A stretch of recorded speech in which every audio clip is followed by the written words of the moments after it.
Are you ready to become awesomer? Hello, everyone. My name is Umar Hamid. I'm your host on the No Limit Selling podcast, where industry leaders share their tips, strategy, and advice on how you can become better, stronger, faster.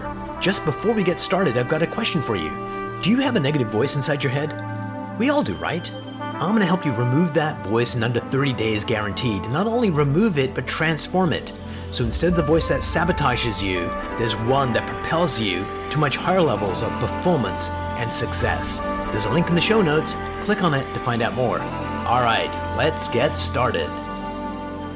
Hello, everyone. Welcome to another episode of the No Limit Selling podcast. Today, we've got Monte Burris here with us today. He's just down the street in Toronto, Canada. And before we start, Monte, what's the difference between Americans and Canadians? Well, I actually spent better part of almost 10 years in living in the States, so I know it well. Although I was living in Manhattan, and Manhattan is a far cry from America. Yes.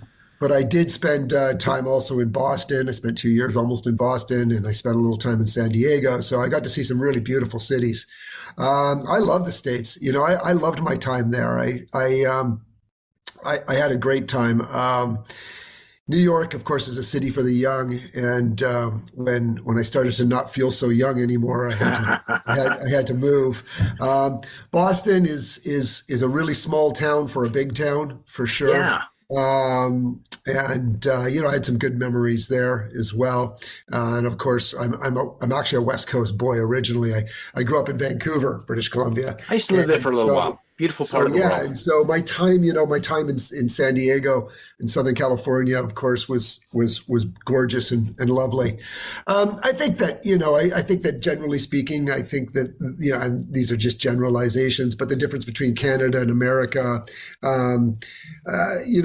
America's really in a divisive state right now, and it's really sad because unfortunately, it doesn't seem like anybody wants to compromise, and it's kind of tearing that country apart, and I feel really bad for it. And it doesn't mean that we're immune from that up here. But I think that there's just a little bit. There's some truth to a little bit more kinder, and a little bit more gentler. And I think it all starts with listening. And you have to listen, and you have to listen in our business. You have to listen in your relations. You have to listen in your politics, and you have to listen. Yeah, absolutely.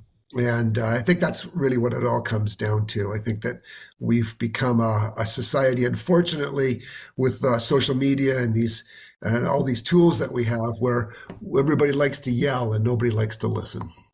Definitely. I heard it as a joke, difference between Americans and Canadians. When you ask an American, who are you? I'm an American. When you ask a Canadian, who are you? We go, we're not Americans. Oh, yeah. So you've been in the real estate biz in the US and Canada? No, only in Canada. I reinvented myself when I came to Canada in 2007, back to Canada, I should say, in 2007. And I was very lucky enough to have an aunt in the business who mentored me, Nice. brought me onto her team. She was very successful. She taught me a lot about the business. We parted ways after about 6 years of me working with her, 5 years with me working with her. Nice. And then I built my own brokerage and my own business and style of business. The beautiful thing about this business is that, there's so many different ways to do it. There's so many different Define what ways you want. to skin the cat, if you will. And so, when you find out, when you kind of grow up as a real estate agent, when you grow up as a realtor, you can figure out which is the best way for you. And how do you want your business? How do you want to be defined? How do you want to go and find your clients? So let's talk about that. Here's my hypothesis that there are a few people that walk among us that really know who they are. Like deep down, this is who I am. When you see me in front of a crowd of 10,000 people, or if I'm sitting with the priest at the confession booth, it's the same human being. There is no like a different versions of me. So would you agree that that's like a powerful state for human beings to be in when you're authentic?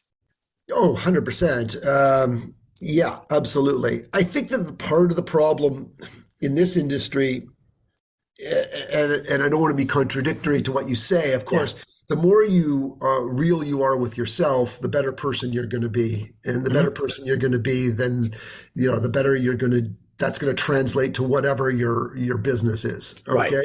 So self awareness is huge. It's so important for relationships. It's so important for just understanding yourself and what gives you anxiety and what makes you perform at your peak. And then of course that translates over to the client customer experience as well. I'm not maybe talking about something as deep as that. I'm really just talking Yeah. about what you want to be when you grow up as a real estate Yeah. agent. And so here's the question to you is that it's perfectly fine if someone doesn't have a deep conviction of who they are and they build a business, they can still have an amazing business that they love and the clients love them. But once in a while you come across people that what they build is really who they are. Have you come across that in the real estate, like any Yeah, for businesses sure. out there where you kind of go, that person Knows is knows what they are. what they are and they just manifest it in that way? And how would you characterize that with somebody else who does a great job and they've got a company and they're still successful and happy? Like, is there a difference between the two entities that you can sense? I think so. I mean, one of the things is that you have to take into consideration is that we are so much in the public eye in this Yes. business. I used to do so just so you know, I was the CTV national news real estate correspondent, and I Oh, did that wow. for 2 years. So on every Sunday, I would go on CTV national news, and they would say, "What's going on in the real estate market?" And they would hit me with all these questions, and I was up there as a talking head, and but we're so public. Umar, that I would get out of the, and I was live. It was live on national TV. I would get out of the TV booth, and my phone would start ringing because people would just Google my name, and there's my cell phone number because we're so public in this. Yeah. You know, so one of the tough things with that, of course, is that you need to figure out the line between your private self and your public self, which is Right. really blurry in today's Especially if you environment. have kids and a family and you just want to keep the 100%. church and Yeah. state separate. Yeah, absolutely. So, there's this fine line. Like you can go on, you can Google me and probably Google you, and you can find out everything about me. Here's my kids, here's my birthdays, here's where I live, here's all that sort of stuff. And that's a big ask. I mean, that's a big ask. And Yeah. that's not for everybody, okay? But it also is not necessarily me completely. There's a private side of me, that, the public don't know. Public sees me as kind of this blowhard extrovert and big personality and that Mm. stuff. But kind of, I'm actually just as much of an introvert as I am an extrovert. I'm one of these persons actually that rides the Right in the line, middle. Yeah. right in the middle, but nobody would ever say that. Nobody would ever think that. And people who are watching this probably would be like, What are you talking about? I find that hard to believe, but it's true. And so, I think that, we have to, there's a bit of, there's a bit of Shakespeareism here. There's a bit of, what are we wearing? What cloak are we wearing today? And who are Yep. we today? Theater, if you will. But there's also, has to be the private side of us that we have to protect. But, going back to the original question in terms of how you define yourself as a real estate agent, that really has to do with, where your comfort zone is. We live in a database business, okay? If you're not figuring out how to replace and refinish and restock your database, okay, you're not going to last in this business. So how are you doing that? There's Right. some people out there who are door knockers, and Tom Ferry will have you call 500 people every day, and Joe Stumpf will have you call all your past clients and ask for referrals, and there's just so many different ways to succeed in this business, and neither of them are wrong. They're both right, but that doesn't work for every personality. Tom Ferry's doesn't work for every Right. personality. You would be the first to admit that. Not everybody's just going to sit, okay, and dial and dial and dial all day long. It's just not, and it doesn't have to be that way, because as long as you're figuring out a way to build your database, what does it matter how you do it? Whether you're door knocking or cold calling or calling your past clients and asking for referrals, all you're really doing is building a database, right? Yeah, and so here's a question for you: is what you're saying is gospel, but there's still realtors out there that disregard the database. I know it's important, and they know that they're struggling, and they could be struggling with 20 transactions a year, which is a decent living to have, but they'll shy away from that activity. So you have a team. You said you had a I do. brokerage I and a do. team. Yeah, I've got a small brokerage, small team, How many people in your team? seven. Seven. So when you look at your team, there's probably areas where each team member shines, and there's areas where, they could use a little bit of help. How do you coach them to overcome the shortcomings? And, how successful are you? And Well, what does it take to do that? okay, so obviously there's way different philosophies on this, philosophies all over the place about how best to do this. And again, I'm not coming from the boiler room. You got to sit in this room and you have to make Yes. 100 calls today. I'm not, okay, because I want you to be true to yourself, but I also want you to hold yourself accountable. So if you're not doing the 100 phone calls a day and you're not knocking on 100 doors, then how are you building your database? All right. So provide me and provide yourself the honest answers for how you're doing that. Okay. And come up with a plan and stick to the plan. So, know what your limitations are, know what your strengths are. Okay. Figure out what a plan is to start building that database, and then write it down, devise a schedule. It's like Gary Keller says, the one thing, devise a plan, okay, right. Stick to the plan, follow it, etc. If you write it down, you're more likely to do it. If I put in my calendar that I'm going to go to the gym on Monday at 9 a.m., well, then I'm more likely to do that than if I just say, oh, maybe I'll go when I get up, right? Or I'd like to go. Yeah, right. If I like to go, but you know what? If it's not in your day timer, it's not going to happen. It's not going to happen. So you got to figure out that, and then you've got to do it, and then you've got to hold yourself accountable. Did you do it? Didn't you do it? Because you know what? It's amazing how much people will work, how hard people will work for other people, harder people will work for other people than they will work for themselves. Yeah. So why do you think that is? Because I agree. There's some people that, like just accountability. It's because it's accountability. Because if I'm working for you and I don't do the job, you're going to hold me accountable. Okay, you're going to get upset with me. I'm going to lose my job. If I'm working for myself, there's no accountability. I only have to answer to myself. But you do have to answer to your family. You do have to answer to your bank account. You have to answer to your credit card bills. Yes. You have to answer. You have to answer to your property taxes. So you do have to answer. So you're just shorting yourself out. Have a plan and go to work. Okay. And these young agents who come in and they say, and I do a lot of teaching, and they come in and I go, why did everybody here get into this business? And they say, oh, I like houses. Oh, because of the flexibility. And I'm like, flexibility? There's no flexibility in this job. You go to work when your clients tell you to go to work. You don't have flexibility. Yep. Right? You should be going to work every Monday morning at 8 or 9 a.m., okay, till 5, 6, whatever time it is, and then follow that just like a regular old job. You should be working your days just like a regular old job, like you're working dollars per hour, okay? And if you think that's flexible, then guess what? Your paychecks are going to be real flexible. Yeah. So let's kind of spell that out. New agents coming in, what are the 5 truths that they need to know?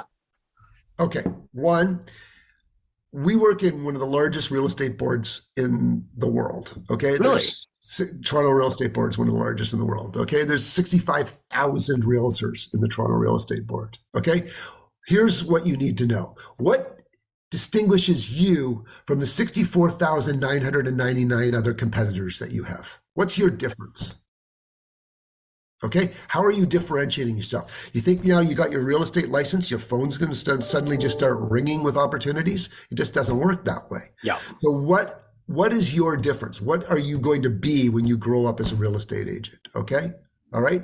2, the database business. How are you building your database? Is it door knocking? Is it cold calling? Is it is advertising or whatever advertising? You end up doing, yeah. Absolutely. What is it? How is it going to happen? And by the way, like, be real careful on this advertising bent, because, You can go broke. it's money out without very much money in. I will tell you this. And Okay. even getting somebody in your database from an ad doesn't mean they're going to become clients. So yeah, it's a No, very absolutely expensive not. proposition. Absolutely not. So how are you building, okay, and replenishing and restoring your database? Okay. Excellent. Two. Who's mentoring you? Okay. All right. Because if you think it's going to happen at the brokerage, very unlikely. Very, very unlikely. Do you know what brokerages are there for? Brokerages are there to get you to join them. Yep. That's what they're there for. Okay. All right. And they'll tell you the whole world until you join them. All right. But if you think you're getting active mentoring at your brokerage, I don't Probably know. not. Yeah. Probably not. Okay.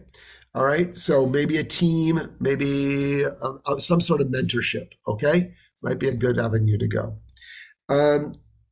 Are you prepared to work? Like, are you prepared to go to work on a day in, day basis? It's amazing how many realtors come and they tell me they're prepared to work. But then when I say, would you like to cover an open house for me? Or would you like to cover this buyer? Oh, no, I can't. Oh, Yeah. I'm busy. I'm booked. I'm this. I'm that. Okay. Well, you know what? Just a note to the listeners, a lot of my super successful interviewees that I've had, they freaking love open houses because they always pick up new clients there. It's like, why Open wouldn't houses I are go? gold. Open houses are gold. Yeah. They're But a lot of absolutely people gold. see them as a chore. Well, yeah, okay, but it's called work. Yeah. Like, I'm For a sorry, reason. Yeah. it's not called play. Yeah. This is called work. Okay, I'm sorry. It is a job. Okay, and like any other jobs, if you don't work at it, you're not going to get paid. All right. I've lost count. Where were we? Number 3 or number 4? I don't know. I've lost Let's go count. number 4. But let's go to number 4. Okay, so number 4 for new. So one was unique. Be unique. Be unique. Build Okay. your database. Work your Work hard. database. Okay, be true to yourself. Okay, be true to yourself. And what do you mean by that? Be true to yourself. Well, okay, so I mean, how are you going to meet people and interact with people? Like, don't say, okay, I'm suddenly going to be a door knocker. I'm going to knock on 100 doors, because you know what? That fits some personalities, but not everybody's. Like, Right. you've got to be true to yourself, okay, in terms of what you want to be. I wrote a book, okay, and it's the whole premise of my small book, okay, is that you should be thinking small to grow big. I love it. Okay. Now, what do I mean by that? Well, when I started in this business, I started working with my aunt, as I mentioned. My aunt was a product of Joe Stumpf, by referral only. Fantastic program. Love Joe, etc. Learned a ton from BRO. Okay. And I still follow BRO's philosophies largely. All right. But what I found was that I was getting referrals that took me way out of my comfort zone. Mm-hmm. Toronto's a massive city. I don't know for you listeners in the United States, we're bigger Almost than 3 million people. Yeah. we're bigger than Chicago. Okay, so we're the 3rd biggest city in North America. It's a big, massive city, and I was getting referrals, and they were taking me to places in the city that I didn't know, that I wasn't comfortable with. I certainly wasn't comfortable recommending these places to clients. Okay, and I'm the type of person who, if I'm going to tell somebody, hey, make an investment in this, whatever it is, okay, I have to believe in it, right? And I just did not feel within my comfort zone. But here's the thing is, you work your clients for these referrals, right? And the referrals come in and you can't very well say no, okay? Because that's your whole system, right? And so I just didn't feel comfortable a lot of times with the referrals, because it just took me out of my comfort zone. When I realized that I was not being fulfilled by this, and I thought there has to be a better way, what I did was I turned my back on a city of 4 million, 5 million people, depends on how far. How you measure, yeah. I turned my back on the city, and I turned my attention only into the neighborhood that I live in. So basically what I did was I said no to 5 million potential clients, okay? And I said, I'm going to focus in on 5,000 houses, all right? And I'm going to be the best agent in this neighborhood. Okay. And I'm going to see every house that comes up in this neighborhood, and I'm going to market myself as a neighborhood specialist. Okay. And I'm going to focus and give accurate, honest reviews of every house and every transaction in this neighborhood. And I will be known as the neighborhood specialist. I turned my back on 4 million people. Instead I Full faced attention, yeah. only 5,000. How long did it take to transition from being a nobody in this space to actually being recognized as someone that knows what's going on? Not long at all. Not long at all. Within a year, okay, I'd moved from probably, I would say 10% of my transactions in my neighborhood to about 70% of my transactions. Now about 90% of my transactions happen within my neighborhood. Okay. Nice. And my income's quadrupled. Hallelujah. So before we part company today, Monte, a couple of things. Number one, what brings you joy in your life? My kids, spending time with my kids, of course, first and foremost. From the real estate perspective, obviously, there's definitely a rush and an adrenaline, or maybe it's not adrenaline, maybe it's more of your neuroceptors, et cetera, with doing a deal. Obviously, when you've done a good deal for clients, there's a rush that happens on that. That makes me very, very happy. But travel, spending time with my kids, this is what I work for. And I think that's another thing is that it's really important for you new agents out there to know why you're working. What's your motivation? There's a great book called The Big Why. And, so why are you doing this? Why are you getting up at 9 o'clock in the morning? Because nobody's holding you accountable when you're a real estate agent. You can sleep at 10 if you wanted to. Why are you going to work at 9 o'clock in the morning? And why are you making those phone calls? Or why are you knocking on those doors? Or why are you having walking tours of your neighborhood? Or why are you doing, sponsored yoga events, okay, to get your name out there? Again, it's a database building exercise. Right. It doesn't have to be dialing for dollars. It doesn't have to be knocking for dollars. You could be doing, again, group yoga retreats, etc. It's a database building exercise. Okay? By the way, let me stand up here. Ta-da. Oh, look at that. And perfect. So I don't do yoga, but I was in Inglewood, Florida, and they had beach yoga every morning, and it was incredibly amazing. That's right. You don't do yoga, but you bought the t-shirt. I bought the t-shirt. Yeah, you get a little hard. Yeah. But these are all just mechanisms to build a database, okay? Yeah. To get to know people, to meet people, okay? Just spending the extra 10 minutes at the schoolyard before you drop your kids at school and after when you pick your kids up, just to network, to talk to people, other parents in the neighborhood is a huge and very prosperous database building technique. Okay, these are people with growing kids who are likely going to have to move. Here's the other thing I would advise, and this is number 5. You asked for 5, I've come up with 5. Man delivers. Stop thinking such short term. Okay, Gary Keller, God bless him, love him, etc. But he's like, start dialing and ask, what's your real estate plans in the next 3 months? What are your real estate plans in the next 6 months? You know what? I'm going to be a realtor in 6 years. Why would I cut people off at 3 months and 6 months? Yeah. I'm going to be a realtor in 6 years. You think I don't want that business in 6 years from now? Of course I do. My average ticket, okay, in my neighborhood is my average sale price is over $3 million. Okay. All right. So at 2.5% commission, that's a $75,000 paycheck. You're telling me I'm not gonna nurse and take care of a prospect? Yep. Of course you are. 3, 4, 5 years. Okay. That will result in a $75,000 paycheck? Of course I will. Why would I be so short-sighted?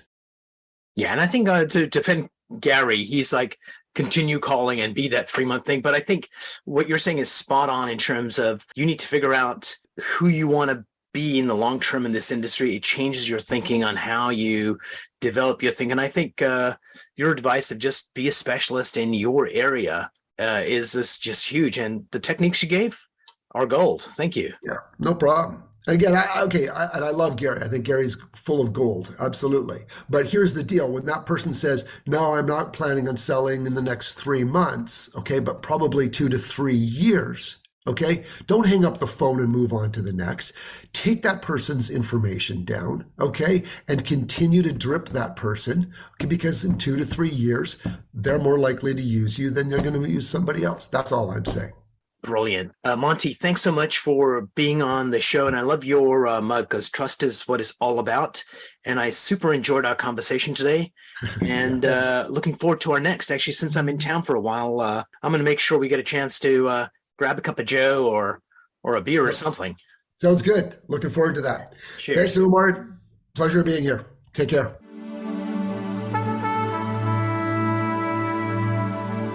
If you enjoyed this episode, please go to iTunes and leave a 5-star rating. And if you're looking for more tools, go to my website at nolimitselling.com. I've got a free mind training course there that's going to teach you some insights from the world of neuro-linguistic programming, and that is the fastest way to get better results.